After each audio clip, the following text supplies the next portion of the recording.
Pacatuba em Foco. Efetivando aqui os princípios. Então, para nós é uma alegria grande saudar o Anísio, em nome dele, todas as professoras, professores, militantes, trabalhadores e trabalhadoras de educação, das diversas abrangente, viemos de estágios diferentes do século passado, e estarmos aqui reunidos na Assembleia Legislativa também é um elemento muito simbólico, não apenas da marca, do ponto de vista de uma casa que deve, em audiência pública, sobre um tema similar a este, era na ocasião da CONAI, um pouco mais abrangente, que era a conformação da Conferência Nacional de Educação, e retornando hoje, para minha grande alegria, num evento como esse, particular, que estou ganhando à medida que nós estamos no diálogo, porque só nas intervenções iniciais que eu pude escutar, seja na expressão do Juscelino, que pôde falar também, seja na da manhã, nós temos trocado com esse movimento que, de algum modo, faz a gente viver o que não viveu, boa parte de nós. A proposta nacional de educação, e a partir dele, e junto de havido, em abril do ano de 1932, a edição do Manifesto dos Pioneiros, mas boa parte de nós não viveu. Em que pese, se formos hoje revisitar, eu tive essa oportunidade no início da semana, de reler as primeiras semanas, faz muito bem a gente perceber não apenas a atualidade daquilo que está indicado lá como concepção, como particularmente o seu efeito bastante presente nas recentes mudanças que estamos vivendo na estrutura da educação brasileira, particularmente agora no debate do Plano Nacional de Educação. Em função desses diálogos atualizados na madrugada de hoje e na manhã, porque eu cheguei na madrugada, o presidente estava acompanhado de outros militantes no aeroporto, generosamente esperando que eu pudesse chegar. Entre esses diálogos, eu pude perceber que talvez a primeira exposição para nós entrarmos no tema e podermos aprofundar esse coletivo, que já tem um ciclo de 15 debates propostos inaugurado com esse. Eu já quero deixar-me à disposição naquilo que puder contribuir para os seguintes. Para minha alegria, eu quero dizer isso, que esse tema esteja efervescendo, fervilhando, e com concepções que possam indicar os rumos atinentes ao século XXI, o que é muito fundamental para nós. Evidentemente, então, pensei que a melhor forma de introduzir fosse retomar uma exposição que fiz enquanto fui secretário de articulação com os sistemas de ensino do Ministério da Educação por 13 meses, desde fevereiro do ano de 2011 até o mês de março do ano de 2012, constituindo pela primeira vez no MEC uma Secretaria Nacional voltada a perceber o que ocorre nos sistemas de ensino. E o nome dela é Secretaria de Articulação com os Sistemas de Ensino. Qualquer semelhança com o Sistema Nacional Articulado não é mera coincidência. Não é mera coincidência, até porque o autor do texto que concebeu o município com status de ente federativo, nem o mais antigo e a partir da 4ª série, fazendo um exame para saber se passávamos ou não ao ginásio, e se algum de nós ainda ficava sem passar ao ginásio, tinha uma outra chance de fazer no 5º ano, e se não passássemos de novo, tínhamos outra chance de não concluir os estudos, porque a obrigatoriedade era apenas do ensino primário de 4 anos. Nesta condição, portanto, esse novo marco institucional, que primeiro considera uma organização federativa em que o município é autônomo, em que nós temos os estados, que eram a organização anterior, os membros da federação junto com a União, nós somamos hoje autonomias que se multiplicam no âmbito de 5.564 municípios, um Distrito Federal, 27 estados e a União. Portanto, nós estamos falando de um universo extremadamente complexo, com histórias, trajetórias econômicas, sociais, políticas, culturais, muito diferenciadas. E cujo processo, inclusive, de sua constituição foi muito diferenciado. Há municípios que foram criados por demandas locais muito legítimas e autônomas, E há municípios que foram criados apenas como extensão de capitanias hereditárias ou de oligarquias locais. Não preciso dar muitos exemplos aqui, onde nós estamos. Qualquer um que for vasculhar um pouco a história de Constituição dos estados brasileiros, inclusive o Ceará, poderá perceber esses movimentos muito presentes ainda, de fresca memória. Quem vive aqui nesta casa sabe como é que se organizam as pressões por emancipação municipal, mesmo que elas estejam contidas desde o ano de 1996, por ausência de regulação federal. Nesta condição, nós sabemos que são muitas as motivações que levam a demarcar as autonomias. Não necessariamente o desejo de ser autônomo. Autônomo com responsabilidades, com capacidades decisórias, com responsabilidades, inclusive, de sustentar sua própria orientação. O Brasil vive, por um lado, uma autonomia que é a maior autonomia entre todas as federações do mundo e, por outro lado, uma dependência de recursos federais, portanto, do governo da União, que pode ser também entre as maiores do mundo. Nós vivemos, portanto, um universo de contradição neste marco do ponto de vista federativo. Mas não é só isso. Depois de 1988, uma das primeiras emendas constitucionais foi a emenda número 14. Para quem não se lembra, ela ficou batizada como emenda do Fundef, mas não tratou só do Fundef, tratou de outras coisas. E aí se prende uma das iniciativas importantes da afirmação do Pacto Federativo, ressaltada na voz do eminente ministro Aires Brito. Um regime diferenciado para financiamento parcial, não é financiamento total, da educação, onde, através de um fundo instalado em cada estado, compartilham-se nesse fundo recursos da União, dos estados e dos municípios. E ali, naquele fundo, Fundef, vamos nos lembrar que sobre ele também incidiram ações diretas de inconstitucionalidade, porque alguns municípios, aspas, entendidos como ricos, frente a municípios entendidos como pobres, particularmente o federal dizer que não era prática da autonomia federativa absorver recursos que deveriam ser... Nós tivemos, então, uma demarcação com a emenda 14 importante. Eu repito, vou centrar nela, mas ela não foi a única. Houve outras coisas em prejuízo grave para a educação brasileira. Mas essa demarcação de que os recursos públicos vinculados à educação são públicos e administrados à medida do atendimento da demanda e não à medida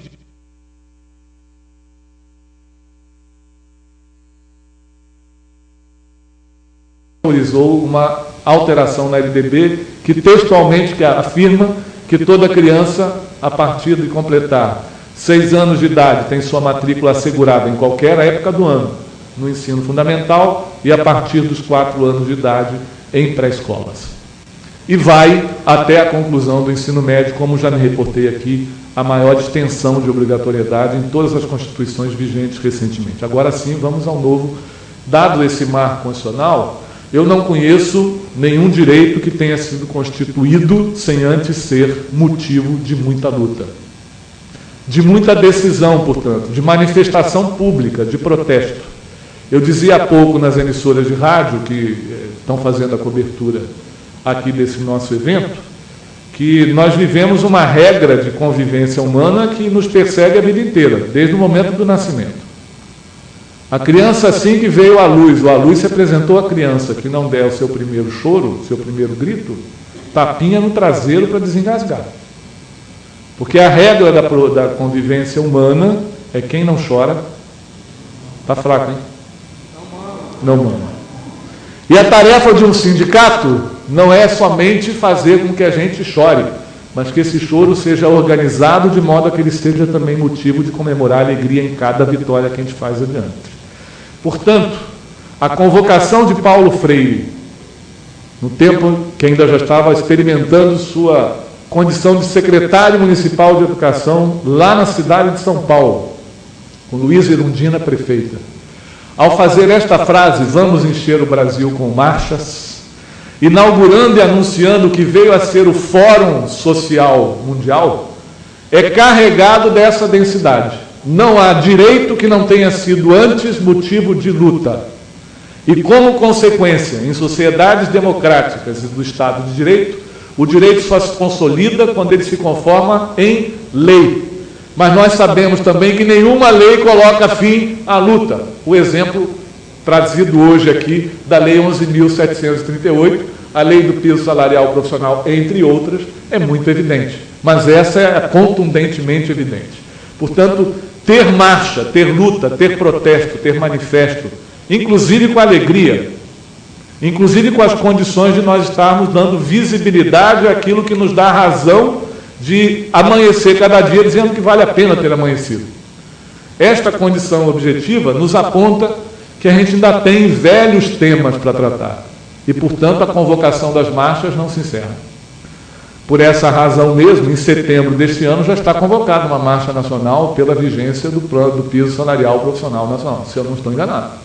E nós aqui já fomos subliminarmente convocados para acompanhar a votação do PNE no próximo dia 13, 12 ou 13. Dia, inclusive, dia 12, que precederá, na Comissão de Educação e Cultura, um debate lá na Câmara dos Deputados sobre a aplicação do piso salarial profissional nacional e o ponto que está em debate nesse momento, sua cláusula de reajuste. A cartilha exemplifica aí bastante claramente o que é o valor aluno-ano, num contexto, e o que significa a ampliação do Fundeb neste mesmo contexto. E vocês vão ver que tem uma diferença exemplificada lá, de 22,2% no valor aluno-ano para 8,2% no valor total do fundo. O que, evidentemente, reflete uma disparidade que leva a gente a colocar, como eu disse agora, a orelha atrás da pulga, para a gente pensar as saídas que estão exemplificadas lá. Então, nós temos velhos temas nesse cenário. Entre esses velhos temas, um deles, essencialmente, é o que provoca a discussão convocada por esse coletivo. A condição objetiva da valorização do magistério e a característica necessária de nós consolidarmos aí uma perspectiva que seja unitária, embora não seja abolidora das condições da diversidade. Nós vivemos, então, novos dias, isso é real. Mas esses novos dias, em que pese nós termos velhos temas a serem tratados, merecem respostas que ainda não foram todas construídas. E é por essa razão que o seminário, um fórum como esse, um ciclo de debates inaugurado numa série de 15, né? Portanto, é uma série longa. E esta série longa só tem substância porque ela está guindada numa condição de gestação de coisa nova.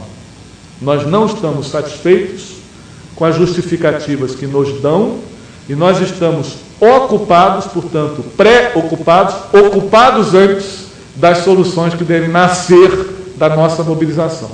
Porque se não nascerem da nossa mobilização, nascerão por aqueles que estão noutra cenário em que a melhor forma do voto de maioria é a partir de dinâmicas como essa, da cartilha, de transmitir ao vivo, como estamos fazendo aqui, na Casa do Povo, usando inclusive seu aparato de comunicação. A posição de um debate franco, aberto, porque não temos nada a esconder para ninguém, num cenário que é visível e pode ser acompanhado em qualquer lugar do planeta, dá uma dimensão, por um lado, da nossa responsabilidade com o tema e, por outro lado, da nossa disposição apenas de não vencer no voto só, mas pelo convencimento daquilo que é a melhor proposição correspondente ao direito que alcançamos para todo o povo brasileiro e junto com o povo brasileiro. Por isso, uma proposição como essa nos leva a não temer conferências. A experiência de Mato Grosso, que ao final eu vou abordar muito rapidamente, é uma experiência que nasceu da disposição de realizar conferências, que vem do mesmo verbo ferir. Isso significa que conferência tem que ter espaço para que as diversas sensibilidades se manifestem, que os diferentes e as diferentes se sintam tocados, tocadas, convidados a participar. Agora, uma conferência não é só uma troca de ideias. Uma conferência estabelece preferências, da mesma raiz. Eu prefiro isto, Portanto, eu tomo lado, eu passo a ter uma disposição que, pelo convencimento, passa a ser majoritária. Mas o fato de ser majoritário não elimina aqueles que pensam que são diferentes de nós e que, portanto, permanecerão como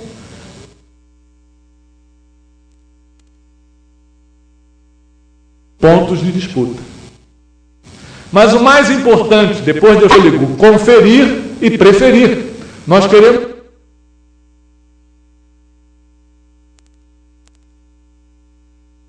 ser referente, ter o direito à dúvida, portanto, a capacidade de questionar, nos leva a ter uma via que não é apenas de maioria, mas é uma via que tem consistência e substância intergeracional. Estar aqui diante da presença do fundador da PEOC e do novo presidente da nossa PEOC, como cenário que a gente vê novas gerações se conformando em torno deste plenário, significa para nós um compromisso intergeracional inabdicável. Bom, se é assim, e nós vivemos num federalismo de cooperação, para além da sopa de letrinhas que a tela está mostrando, nós temos fundamentalmente no regime federativo um exercício que não é fácil de fazer. Nós estamos aí com uma imagem que procura representar este exercício. Temos pontos de vista diferentes, estamos num cenário em que há uma vasta extensão territorial de interesses, de demandas populares que são diferenciadas, e exercemos papéis diferentes nesse entrelaçamento. A expressão do Aires Brito não foi entrelaçamento, foi interpenetração, não é isso? Se a gente for à raiz da palavra interpenetrar, alguém com malícia exagerada ia dizer que era uma suruba. Não é disso que nós estamos falando. Nós estamos falando efetivamente de que no caso brasileiro do federalismo cooperativo, nenhuma das instâncias federativas escapa da sua obrigação de garantir o direito à educação. Nenhuma. Então não cabe mais o administrador municipal sacudir os ombros e dizer para o administrador estadual: isso é problema seu, e ambos depois dizerem à presidenta que isso é problema dela, porque há que se fazer um trabalho que necessariamente corresponde à responsabilidade equivalente das 3 unidades da federação, dos 3 entes federativos, da União, dos estados e dos municípios, que terão papéis diferentes. Eles não têm o mesmo papel, e nós vamos ver depois, no detalhe, eu vou deixar esse material, já me comprometi, com o levantamento dos termos da Constituição em que essas responsabilidades comuns aparecem, um exercício de um equilíbrio que nunca é fácil. Ele já não é fácil pela natureza da desigualdade presente na sociedade brasileira, mas ele também não é fácil pela complexidade das representações políticas. Mas ele também não é fácil porque as representações políticas não necessariamente se expressam por partidos. E a gente sabe que os nomes dos partidos nem sempre correspondem aos seus principais atores, aqueles que têm mandato por eles. Essa condição de complexidade também tem a ver com a capacidade ou não da sociedade estar mobilizada, organizada, vigilante, atuante, determinante em cada parte do território nacional. Nós temos uma diversidade enorme em relação a isso. A presença, por exemplo, da Central Única dos Trabalhadores e de outras centrais no confronto recente sobre a queda dos juros é essencial.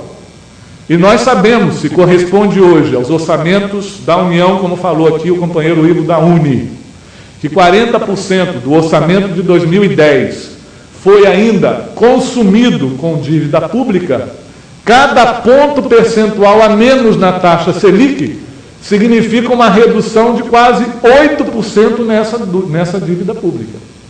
O que significa que só este ano, ter reduzido a taxa de juros em mais de 2%, nós já estamos ganhando muito espaço para avançar na direção de mais de 7,5% do PIB em investimento de educação. Agora, nós sabemos o quanto que essa luta é dura. O quanto que, por exemplo, isso se reflete nos controladores do meio de comunicação, que querem, por toda forma, agora, por exemplo, nesse momento, estabelecer uma crise institucional entre os três poderes da República. Vejam os jornais do final de semana último até anteontem, porque ontem começaram a abandonar essa tese da crise institucional entre os três poderes. Evidentemente, alguns desses setores interessados aí, muito banhados em águas de córregos e cachoeiras. Essas condições, efetivamente, nos levam a desenhar um pacto federativo de equilíbrio que está previsto na legislação brasileira. A cartilha de vocês demonstra o percentual de matrículas indiretas, né, que são municipais, quando afirma que mais de 60% dos recursos do fundo estadual se dirigem aos municípios. Se eu não estou enganado, 64%. Isso significa que no estado do Ceará há um forte desequilíbrio entre responsabilidade estadual e responsabilidade municipal.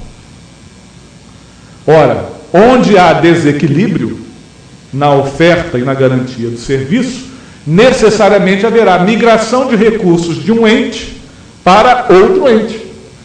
Por que isso? Porque se interpenetram as responsabilidades. Não dá para dizer, o Estado, esse dinheiro é meu, e não passa para o município que está fazendo efetivamente a atenção aos estudantes. Essa fase era a fase questionada lá atrás no Fundef, em 1997. Então, nós temos um problema de equilíbrio das responsabilidades muito forte, que está muito representado aí nessa cartilha, que seguramente merecerá, ao longo dos 15 ciclos, volta e meia nós revisitarmos. Não há como discutir a valorização sem que este assunto seja colocado como centro da pauta. Bom, nesse equilíbrio federativo, portanto, nós precisamos desenhar uma tarefa, que é uma tarefa que, como essa do balé corporal, exige muito treinamento, exige muita posição. E qualquer desequilíbrio em um dos elos significa risco para todos. Eu estou me referindo àquela fotografia anterior. Bom, nós estamos, segundo a Constituição, num regime. Quem aqui já fez regime? Quem já fez regime? Quem não faz regime? Não faz? Você não se alimenta todo dia, não toma café da manhã, não faz o almoço. Todos nós temos um regime.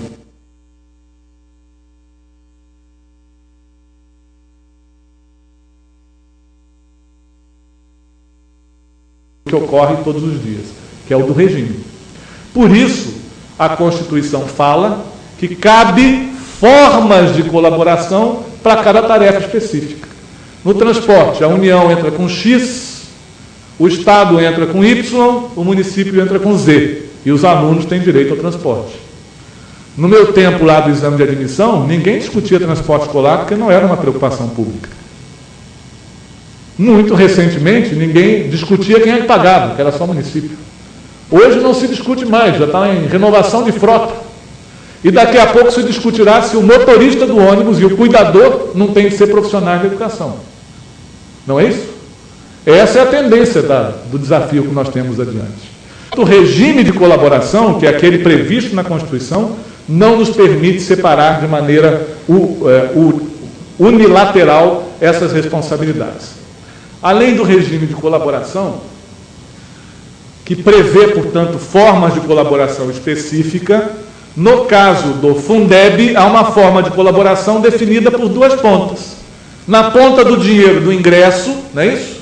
A receita que é transferida, não é a receita que é recolhida, é a receita que é transferida da União para os fundos estaduais, e dentro dos fundos estaduais, entre o Estado e os municípios.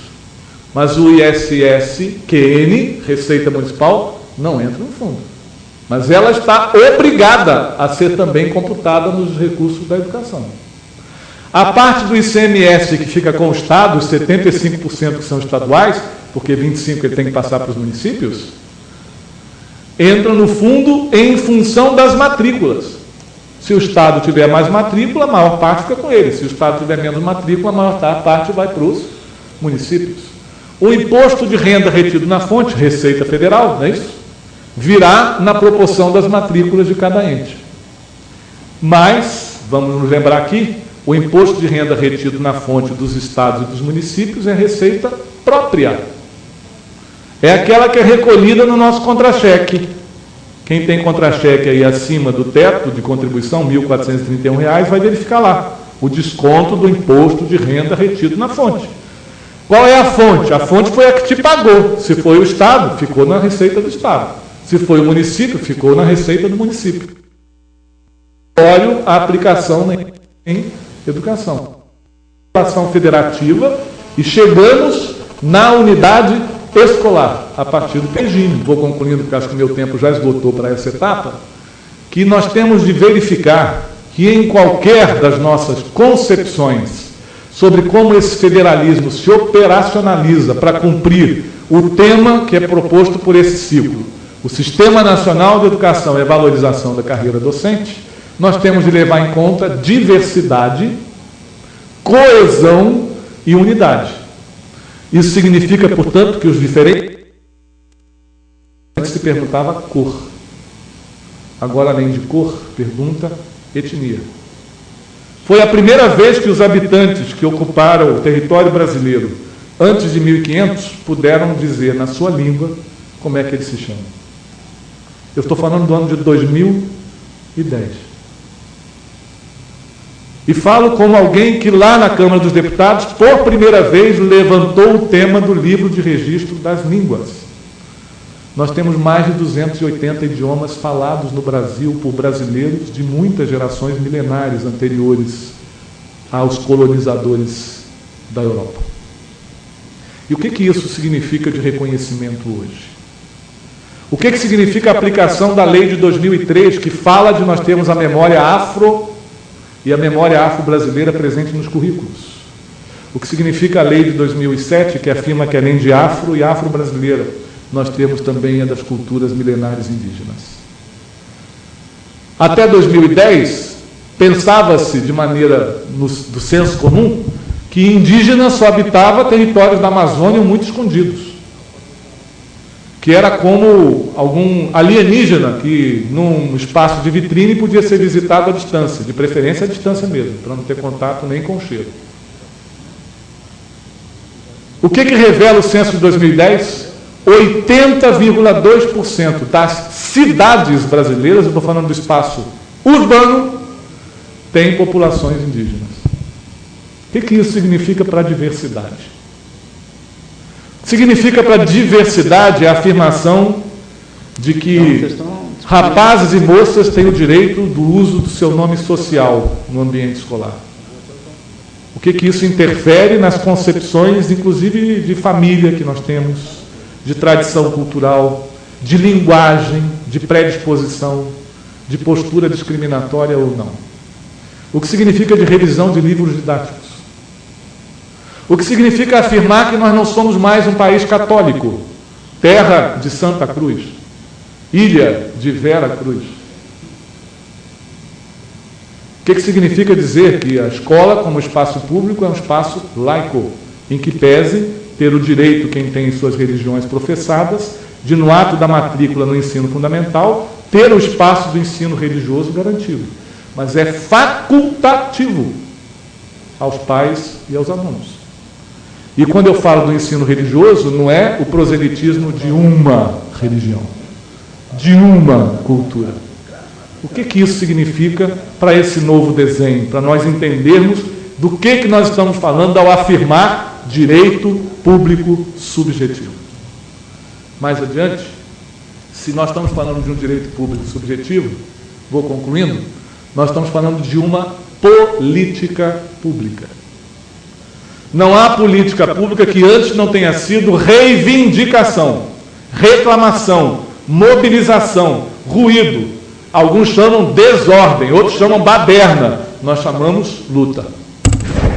Luta por afirmação desse direito.